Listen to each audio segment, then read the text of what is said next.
رستے کا مال سستے میں۔ آج گھر سے نکلا تو دوپہر ہو چکی تھی۔ سورج اپنی دہشت گردی پر اتر آیا تھا۔ گرمی میں بنا ہیلمٹ کے بائیک چلانا اور بھی محال ہو چکا تھا۔ سوچا ایک عدد ہیلمٹ خرید لیا جائے۔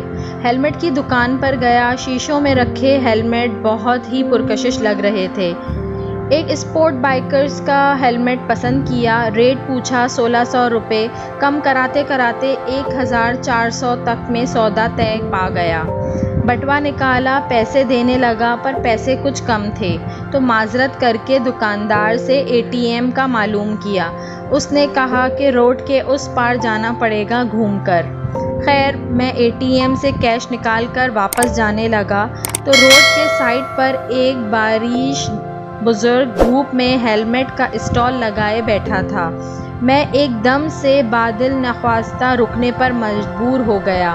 نیچے اترا، سلام کیا اور کہا کہ بابا میں تو آگے دکان سے ہیلمٹ خریدنے جا رہا تھا مگر آپ کو اس عمر میں اور گرمی میں دیکھ کر نہ جانے کیوں دل نے کہا دکان چھوڑو، آپ اس بابا سے خرید لو۔ بابا کے چہرے پر ایک چمک آ گئی اور آنکھیں نم ہو گئیں کہ بیٹا بہت مہربانی، تم نے دل جیت لیا، کچھ لو نہ لو۔ وہی ہیلمٹ جو دکان پر چھوڑ آیا تھا۔ بابا سے کہا کتنے کا ہے؟ بابا نے کہا جو تیرا دل کرے دے دو، ویسے ہم 1100 سے 1500 کا بیچتے ہیں۔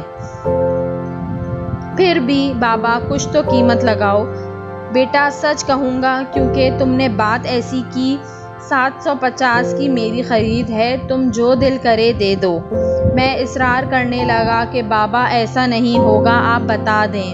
وہ بھی اصرار کرنے لگے۔ پھر میں نے 1000 کا نوٹ پکڑا دیا تو اس وقت اور بھی حیرانگی ہوئی جب اس نے پھر سوال کیا کہ کتنے کاٹوں؟ میں نے کہا بابا پورے ہی رکھ لو تو مجھے خوشی ہوگی، دکھ نہیں ہوگا۔ تو بابا نے مجھے 100 روپے واپسی کر دیے، مطلب 1400 روپے کی چیز 900 میں دے دی۔ یہ چھوٹے لوگ بھی نا بہت بڑے دل والے ہوتے ہیں، پر ہم کبھی ان کے دل کے اندر اترنے کی کوشش نہیں کرتے۔ کبھی ان ٹھیلے والوں سے بھی خرید لیا کرو کچھ، یہ آپ سے AC کے پیسے نہیں لیتے، یہ آپ سے بجلی کا بل اور نوکروں کی تنخواہ بھی نہیں لیتے، یہ آپ سے دکان کا کرایہ تک نہیں لیتے ہیں تو بس صرف اپنے بچوں کے لیے 2 وقت کی روٹی۔ صرف اس نیت سے خریداری کر لیا کرو کہ ایک محنتی غریب کے گھر کا دیا جلتا رہے۔